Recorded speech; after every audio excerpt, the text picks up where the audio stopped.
श्रीमद् भागवत महापुराण 12वें स्कंद के अंतर्गत 6वां अध्याय 6वां अध्याय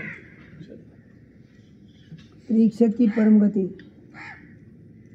जनमेजय का सर्प सत्तर वेदों के शाखा भेद। हरिओम तत्सत। शेर की कथा में उन्होंने कह दिया, आत्मस्वरूप बेटा परीक्षित, तुमने विश्व आत्मा भगवान की लीला के संबंध में जो प्रश्न किया था उसका उत्तर मैंने दे दिया। अब और क्या सुनना चाहते हो? सुबह जहाँ छोड़ा था। 6वां अध्याय। सूत जी कहते हैं, शौनकादि ऋषियों, व्यास नंदन सुखदेव जी, सुखदेव मुनि समस्त चराचर जगत को अपनी आत्मा के रूप में अनुभव करते हैं। अपनी आत्मा क्या आत्मा के रूप में क्या अनुभव करते हैं?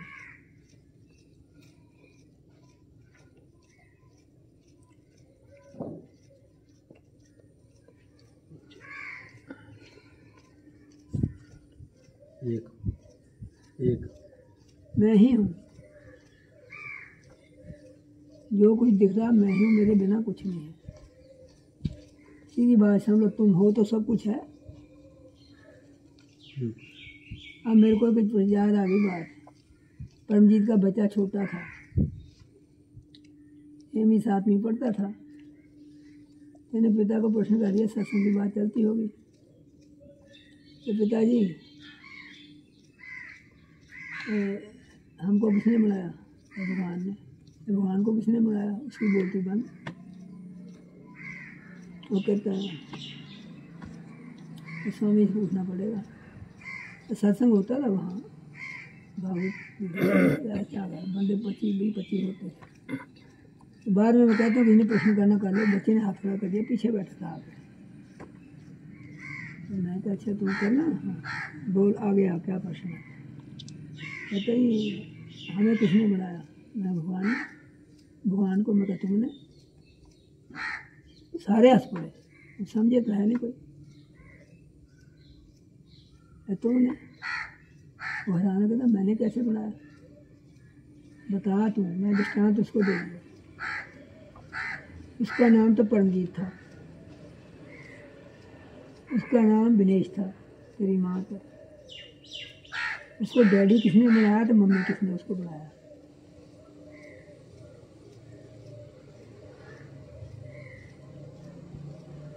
समझ गया ना? समझ गया, अब समझ गया। तू हुआ तो भगवान हुआ, तू नहीं है तो भगवान भी नहीं है। ये तो बात है। जो सुबह का प्रसंग था उसमें सारी बात कह दी गई है, उसमें कोई बात छोड़ी हुई नहीं है। और समझे थोड़ा तुम लोग क्या कहा?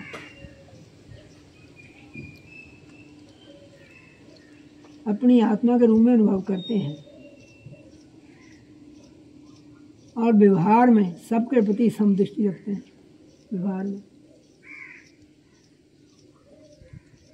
भगवान के शरणागत एवं उनके द्वारा सुरक्षित राजी ही परीक्षित ने उनका संपूर्ण उपदेश बड़े ध्यान से श्रवण किया। अब वे सिर झुकाकर उनके चरणों के तिनक और पास खिसकाए, अंजलि बांधकर।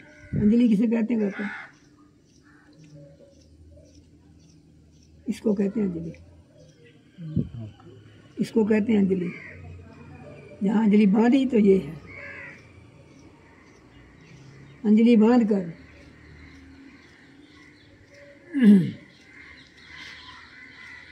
उनसे प्रार्थना करने लगे हाथ जोड़ के। राजा परीक्षित ने कहा, भगवान आप करुणा के मूर्तिमान स्वरूप हैं। आपने मुझ पर परम कृपा करके अनादि अनंत एक रस सत्य भगवान श्री हरि के स्वरूप लीलाओं का वर्णन किया है। अब मैं आपकी कृपा से परम अनुग्रहित और कृतकृत हो गया हूँ।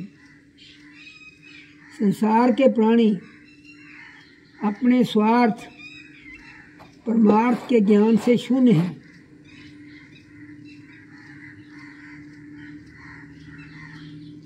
स्वार्थ भी नहीं जानते, हमारा स्वार्थ किसमें है, तो परमार्थ को तो क्या जानना। और विभिन्न प्रकार के दुखों के दावानल से दग्ध हो रहे हैं। जो तुम्हारा काम करे सब दुख रूप है, उसमें सुख नाम की कोई चीज़ तो है ही नहीं। उनके ऊपर भगवानमय महात्माओं का अनुग्रह होना कोई नई घटना अथवा आश्चर्य की बात नहीं है। यह तो उनके लिए स्वाभाविक ही है। मैंने और मेरे साथ और बहुत से लोगों ने आपके मुखारविंद से इस श्रीमद् भागवत महापुराण का श्रवण किया है। इस पुराण में पद पद पर भगवान श्री हरि के उस स्वरूप का और उन लीलाओं का वर्णन हुआ है जिसके गान में बड़े बड़े आत्माराम पुरुष रमते रहते हैं। भगवान आपने मुझे अभय पद कौन सा है?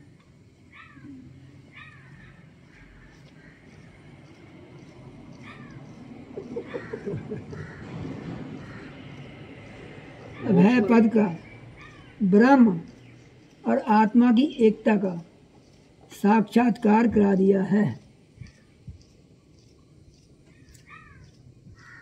अब मैं परम शांति स्वरूप ब्रह्म में स्थित हूँ।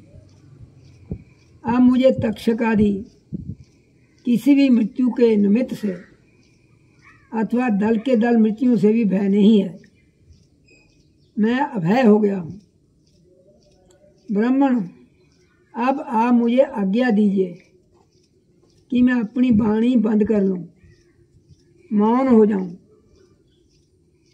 और साथ ही कामनाओं के संस्कार से भी रहित चित्त को इंद्रियातीत परमात्मा के स्वरूप में विलीन करके अपने प्राणों का त्याग कर दूँ। आपके द्वारा उपदेश किए हुए ज्ञान और विज्ञान में परिनिष्ठित हो जाने से मेरा ज्ञान सर्वथा के लिए नष्ट हो गया। आपने भगवान के परम कल्याणमय स्वरूप का मुझे साक्षात्कार करा दिया है। उधर सूत जी कहते हैं, शौनकादि ऋषियों, यहाँ तो कथा खत्म हो गई। राजा परीक्षित ने भगवान श्री सुखदेव जी से इस प्रकार कहकर बड़े प्रेम से उनकी पूजा की। अब वे परीक्षित से विदा लेकर समागत त्यागी किसे कहते हैं? समागत त्यागी,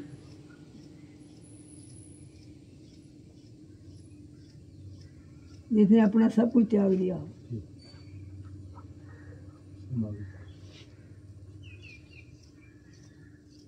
समागत त्यागी, क्यों आप भी नंगे घूमते थे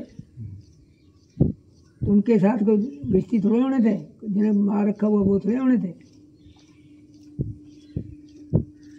समागत त्यागी महात्माओं भिक्षुओं के साथ वहां से चले गए। राजा परीक्षित ने भी बिना किसी बाहर सहायता के स्वयं ही अपने अंतरात्मा को परमात्मा के चिंतन में समाहित किया और ध्यान मग्न हो गए। उस समय उनका श्वास प्रश्वास भी नहीं चलता था। ऐसा जान पड़ता था मानो कोई वृक्ष का ठूंठ हो। उन्होंने गंगाई के तट पर कुशों को इस प्रकार बिछा रखा था जिसमें उनका अग्रभाग पूर्व की ओर हो। उन पर स्वयं उत्तर मुख होकर बैठे हुए थे। उनकी शक्ति और संशय तो पहले ही मिट चुके थे। अब वे ब्रह्म और आत्मा की एकता रूप महायोग में स्थित होकर ब्रह्म स्वरूप हो गए। शौनक आदि ऋषियों, मुनि कुमार शिंगी ने क्रोधित होकर परीक्षित को छाप दे दिया था। अब उनका भेजा हुआ तक्षक सर्प राजा परीक्षित को डसने के लिए उनके पास चला। रास्ते में उसने कश्यप नाम के एक ब्राह्मण को देखा। कश्यप ब्राह्मण सर्प विष की चिकित्सा करने में बड़े निपुण थे। तक्ष ने बहुत सा धन देकर कश्यप को वहीं से लुटा दिया। तक्ष ने देख लिया ये जा रहा है। मैं कहाँ जा रहे हो? राजा के पास। क्या करोगे? उसको तक्ष काटेगा और मैं जिंदा कर दूंगा। तो पास ताकत है? कहता हाँ। दिखाओगे? कहता कैसे दिखा दूँ? तक्ष पहले को काटे किसी को तभी तो दिखाऊंगा। वह तक्ष बना पेड़ था पास में, उसके ऊपर 2 लकड़हारे चढ़े हुए थे, लकड़ियाँ काटने। वो सुन भी रहे थे ये बात। तक्ष ने जैसे काटा और जल के राख हो गए। लकड़हारे बीच में, पेड़ भी सारे। उसने दवाई निकाल के फेंकी, जो उसके पत्ते सूखे थे वो भी हरे, शाखा भी हरियाँ, सब हो गई। समझे ना? वो भी जिंदा हो गए। तो उसने फिर उनको धन देके लौटा दिया। ये तो कहा कर पैसे का पैसा मेरे चले जा।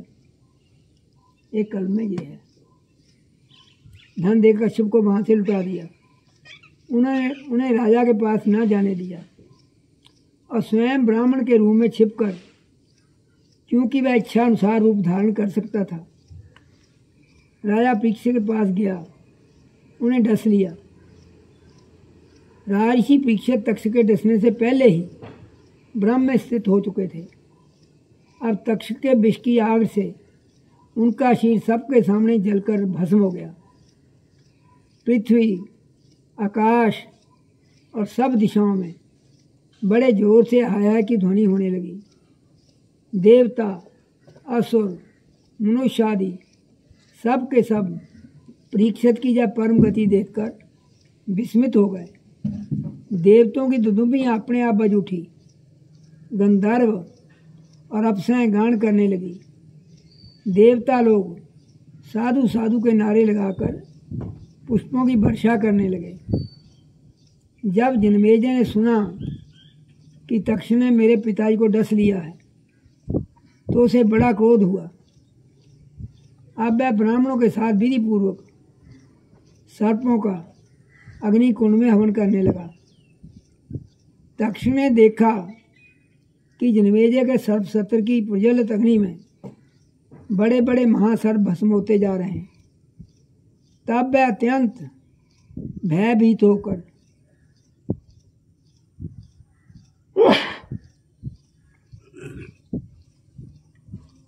देवराज इंद्र की शरण में गया। बहुत सर्पों के भस्म होने पर भी तक्षक न आया। ये देखकर परीक्षित नंदन राजा जन्मेजय ने ब्राह्मणों से कहा, ब्राह्मणों, अब तक सर्पाधम तक्षक क्यों नहीं भस्म हो रहा है? ब्राह्मणों ने कहा, राजेंद्र, तक्षक इस समय इंद्र की शरण में चला गया है और वे उसकी रक्षा कर रहे हैं। उन्होंने तक्षक को स्तंभित कर दिया है।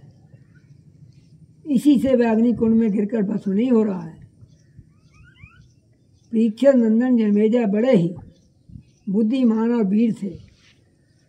उन्होंने ब्राह्मणों की बात सुनकर ऋतुजों से कहा, ब्राह्मणों, आप लोग इंद्र के साथ ही तक्ष को क्यों नहीं अग्नि में गिरा देते? इंद्र को भी साथ गिराओ। जन्मेजय की बात सुनकर ब्राह्मणों ने उस यज्ञ में इंद्र के साथ तक्षक का अग्निकुंड में आह्वान किया। उन्हें कहा, रे तक्षक, तू मृद गणों के सहचर इंद्र के साथ इस अग्निकुंड में शीघ्र आ पड़। जब ब्राह्मणों ने इस प्रकार आकर्षण मंत्र का पाठ किया तब तो इंद्र अपने स्थान स्वर्गलोक से विचलित हो गए और विमान पर बैठे हुए इंद्र तक्ष के साथ ही बहुत घबरा गए। उनका विमान भी चक्कर काटने लगा। अंगरा नंदन बृहस्पति ने देखा, यहाँ ये है, एक कल में आस्तिक ने।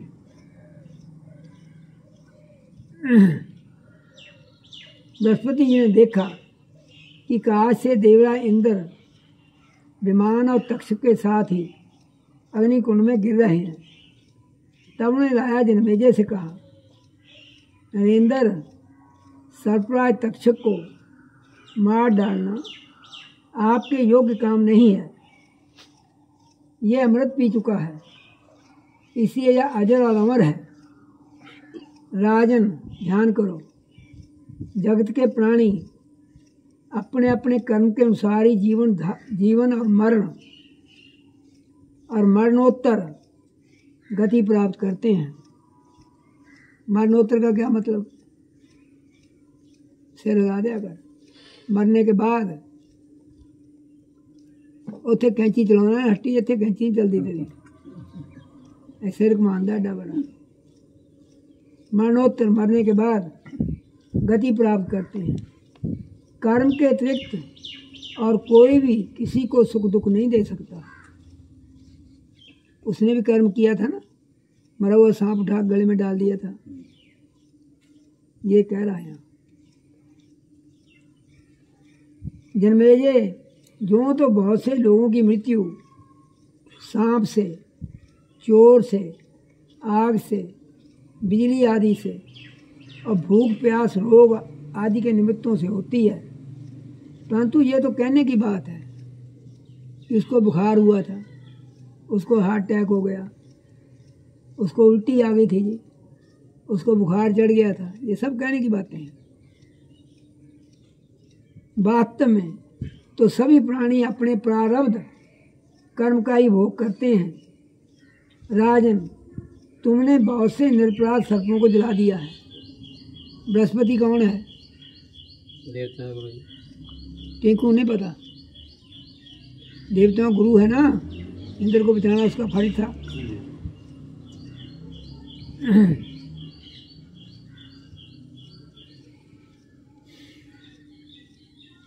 जला दिया है।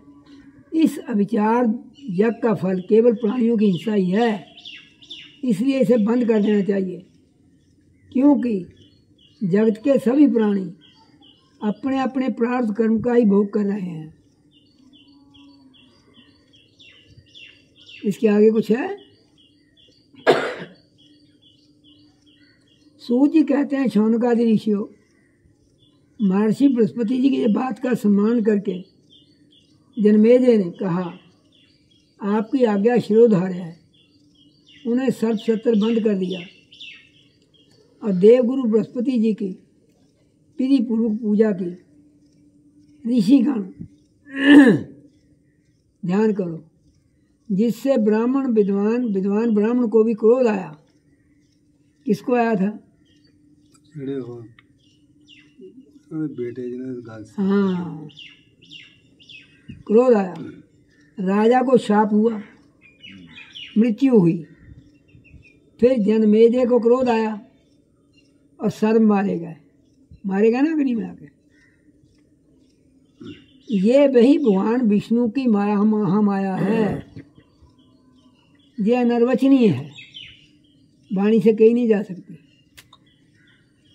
इसी से भगवान के स्वरूपभूत जीव क्रोध आदि गुण वृत्तियों के द्वारा शिरों में मोहित हो जाते हैं और एक दूसरे को दुख देते हैं और भोगते हैं। उनको भी दुख देते हैं, आप भी दुख भोगते हैं। अपने प्रयत्न से इसको निवृत्त नहीं कर सकते। विष्णु भगवान के स्वरूप का निश्चय करके उनका भजन करने से ही माया से निवृत्ति होती है। इसलिए उनके स्वरूप का निरूपण सुनो। ये दम्भी है, ये कपटी है, इत्याकार बुद्धि में बार बार जो दम्भ कपट का स्फुरण होता है वही माया है।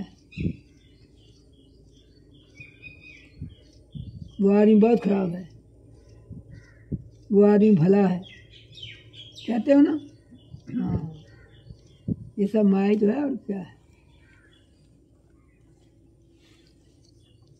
जब आत्मवादी पुरुष आत्म चर्चा करने लगते हैं तब वह परमात्मा के स्वरूप में निर्भय रूप से प्रकाशित नहीं होती, किंतु भयभीत होकर अपना मोह आदि कार्य न करती हुई किसी प्रकार रहती है। नींद आने लग पई। इस रूपक में उसका प्रतिपादन किया गया है। माया के आश्रित नाना प्रकार के विवाद मतवाद भी परमात्मा के स्वरूप में नहीं है, क्योंकि वे विशेष विषयक हैं और परमात्मा निर्विशेष है। केवल बाल विवाद की तो बात ही क्या है, लोक परलोक के विषयों के संबंध में संकल्प विकल्प करने वाला मन भी शांत हो जाता है। कर्म, उसके संपादन की सामग्री, उनके द्वारा साध्य कर्म, इन तीनों से अन्वित अहंकारात्मक जीव ये सब जिसमें नहीं है, वह आत्मस्वरूप परमात्मा ना तो कभी किसी के द्वारा बाधित होता है, ना तो किसी का विरोधी ही है। जो पुरुष उस परम पद के स्वरूप का विचार करता है वह मन की मायामयी लहरों, क्या है मायामयी लहरों, अहंकार आदि का बाध करके स्वयं अपने आत्मस्वरूप में सुन ला ठीक है। पहले जानू नहीं मैं गौर ना सुनने वाला तेरे। वह मन की मायामयी लहरों अहंकार आदि का बाध करके स्वयं अपने आत्मस्वरूप में विहार करने लगता है। जो मुमुक्षु मोक्ष की इच्छा वाला विचारशील पुरुष परम पद के अतिरिक्त वस्तु का परित्याग करते हुए नेति के द्वारा उसका निषेध करके ऐसी वस्तु प्राप्त करते हैं जिसका कभी निषेध नहीं हो सकता, ना तो कभी त्याग ही हो सकता है। वे ही विष्णु भगवान का परम पद है। ये बात सभी महात्मा और श्रुतियाँ एक मत से स्वीकार करती हैं।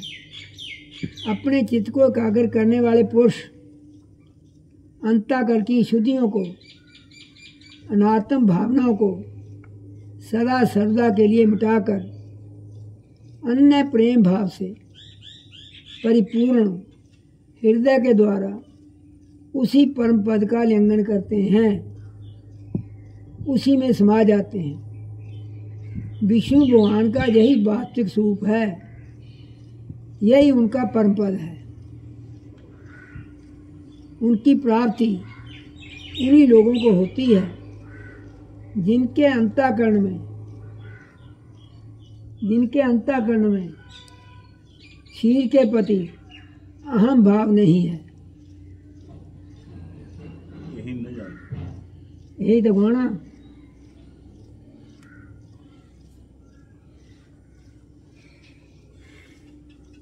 बुल्ले शाह ने किया। बाबा माटी दी बहार, बाबा माटी दी बहार, माटी घोड़ा माटी जोड़ा, माटी ही सवार। समझना ना? माटी बाग बगीचा माटी ना, इसका पहला ना।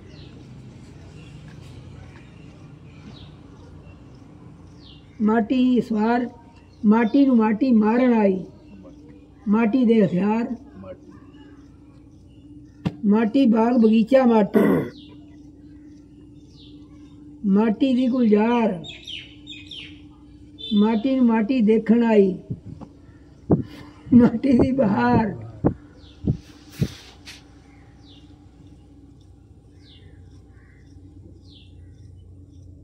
माटी देवे माटी लेवे, माटी दा व्यापार।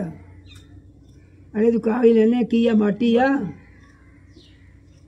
जेल्लै किते भेज जांदे जल जांदे मिट्टी हो जांदी कि नहीं। माटी देवे माटी लेवे, माटी दा व्यापार।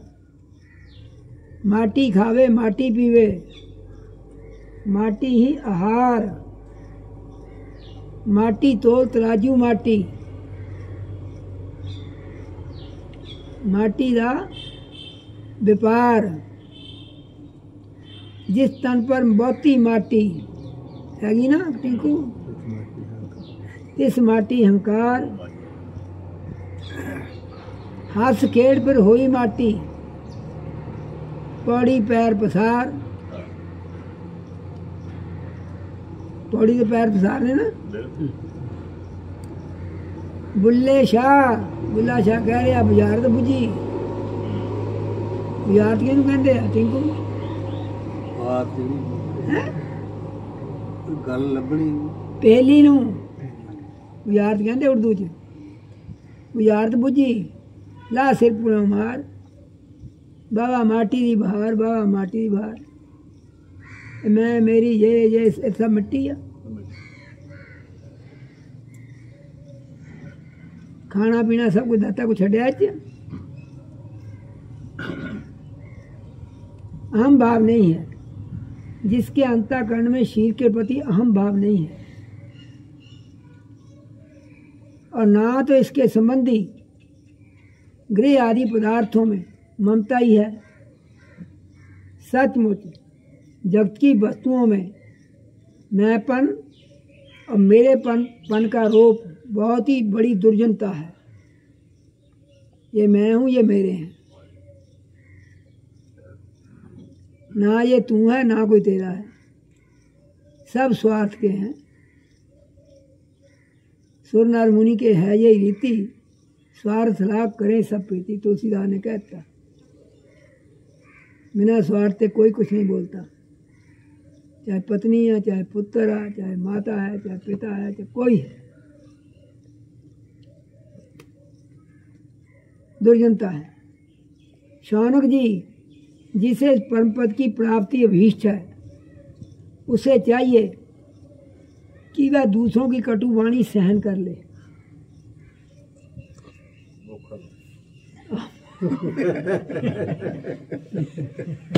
जिसको परम पद है ना, वो तो करेगा ही।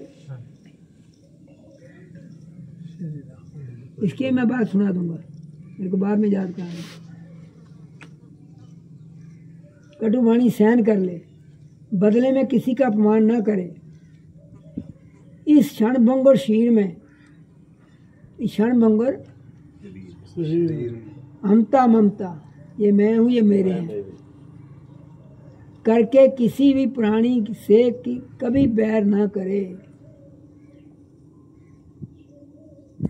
ये मैं हूँ, मेरे का किसी बैर ना करे। सब अपना ही स्वरूप है। भगवान श्री कृष्ण का ज्ञान अनंत है। उन्हीं के चरण कमलों में ध्यान से मैंने इस श्रीमद् भागवत महापुराण का अध्ययन किया है। अब मैं उन्हीं को नमस्कार करके ये पुराण समाप्त करता हूँ। पहले सुखदेव जी ने किया, अब शौनक जी ने यहाँ कर दिया। शौनक जी ने पूछा ना, सूजी से, सूजी ने समाप्त किया।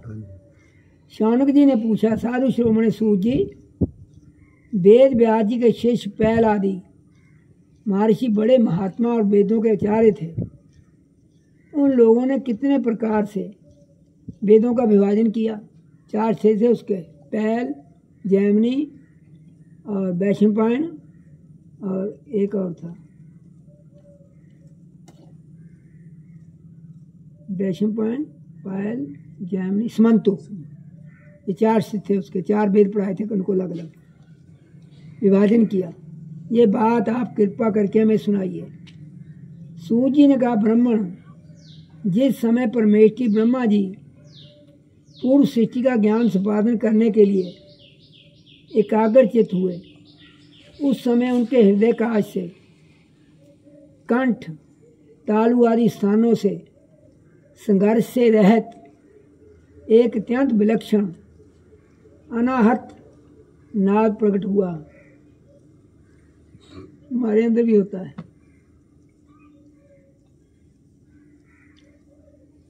जब जीव अपनी मनोवृत्तियों को रोक लेता है तब उसे भी उस अनाहत नाद का अनुभव होता है। शौनक जी, बड़े बड़े योगी उसी अनाहत नाद की उपासना करते हैं। उसके प्रभाव से अंतःकरण के द्रव्य अधिभूत क्रियाध्यात्म और कारक अधिदेव रूप मल को नष्ट करके वह परम गति मोक्ष प्राप्त करते हैं, जिसमें जन्म मृत्यु रूप संसार चक्कर नहीं है। उसी अनाहत नाद से अकार, उकार और माकार रूप 3 मात्राओं से युक्त ओमकार प्रकट हुआ। इस ओमकार की शक्ति से ही प्रकृति अव्यक्त से व्यक्त रूप में परिणत हो जाती है। जब सृष्टि होने लगती है, ओमकार स्वयं भी अव्यक्त एवं अनादि है और परमात्मा स्वरूप होने के कारण स्वयं प्रकाश भी है। जिस परम वस्तु को भगवान ब्रह्म अथवा परमात्मा के नाम से कहा जाता है, उसके स्वरूप का बोध भी ओमकार के द्वारा ही होता है। जब श्रवणेन्द्रिय की शक्ति लुप्त हो जाती है तब भी इस ओमकार को समस्त अर्थों को प्रकाशित करने वाले सुफोड़ तत्व को जो सुनता है और सुषुप्ति एवं समाधि अवस्था में सबके भाव को भी जानता है, वही परमात्मा का विशुद्ध स्वरूप है। वही ओंकार परमात्मा से हृदय आकाश में प्रकट होकर वेद रूपा वाणी को अभिव्यक्त करता है। ओंकार अपने आशय परमात्मा परब्रह्म का साक्षात वाचक है और ओंकार ही पूर्ण मंत्र, उपनिषद और वेदों का सनातन बीज है। शौनक जी, ओमकार के 3 वर्ण हैं, अ, उ और मा।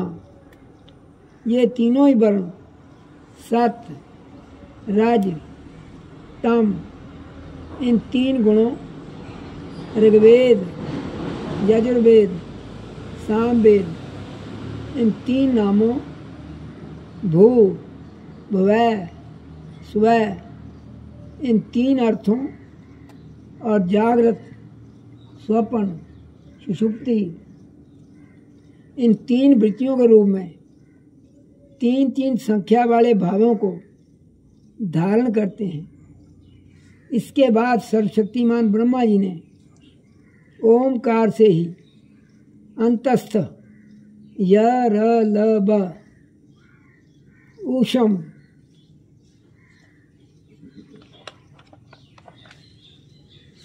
छ स ह स्वर, आ से ओ तक, स्पर्श, का से माँ तक तथा ऋषभ और दीर्घ आदि लक्षणों से युक्त अक्षर समानामाय अर्थात वर्णमाला की रचना की।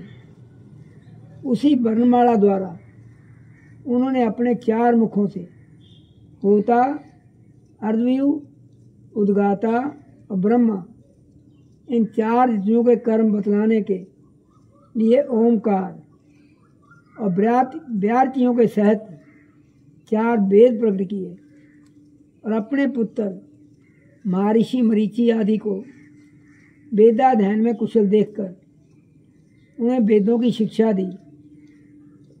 वे सभी जब धर्म का उपदेश करने में निपुण हो गए तब उन्होंने अपने पुत्रों को उनका अध्ययन कराया। अनंतर उन्हीं लोगों के नैष्ठिक ब्रह्मचारी श्रेष्ठ प्रशिक्षुओं के द्वारा चारों युगों में संप्रदाय के रूप में वेदों की रक्षा होती रही है। द्वापर के अंत में महर्षियों ने उनका विभाजन भी किया। जब ब्रह्मवेत्ता ऋषियों ने देखा कि समय के फेर से लोगों की आयु, शक्ति, बुद्धि क्षीण हो गई है, तब उन्होंने अपने हृदय देश में विराजमान परमात्मा की प्रेरणा से वेदों के अनेकों विभाग कर दिए। यहाँ छोड़ देता हूँ।